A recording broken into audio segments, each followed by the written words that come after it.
आज आपण टॅपिंग गेजबद्दल माहिती घेणार आहोत।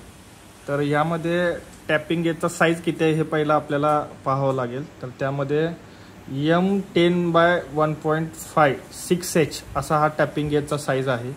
यामध्ये दुसरी एक साईज मेन्शन केलेली आहे ती गोची लेंथ किती आहे, म्हणजे टॅपिंगची लेंथ किती आहे, तर ते 18.1 mm आहे।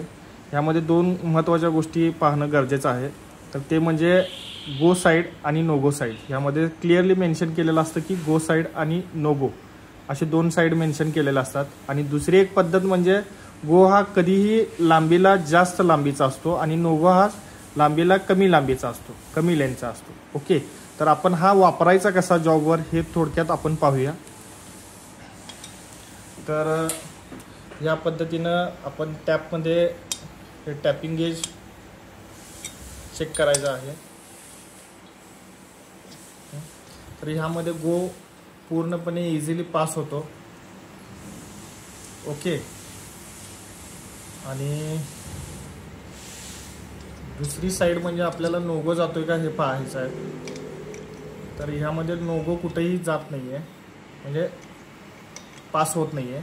तर ह्याच्यावरनं आपण ओळखायचं की हा जॉब ओके आहे, यामध्ये गो पास होतोय, नोगो पास होत नाही।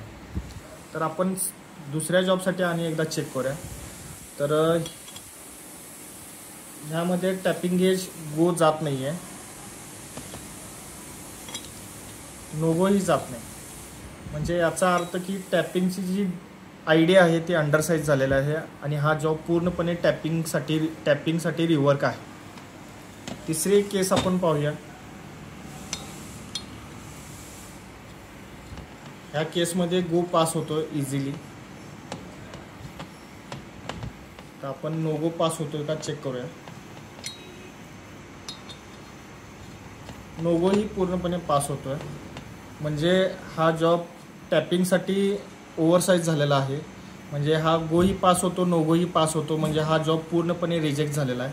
आपले जे काय प्रोसिजर आहे त्याप्रमाणे हा पार्ट आयडेंटिफाय करून आपल्याला रिजेक्शनमध्ये हा पार्ट आपल्याला टाकायचा आहे।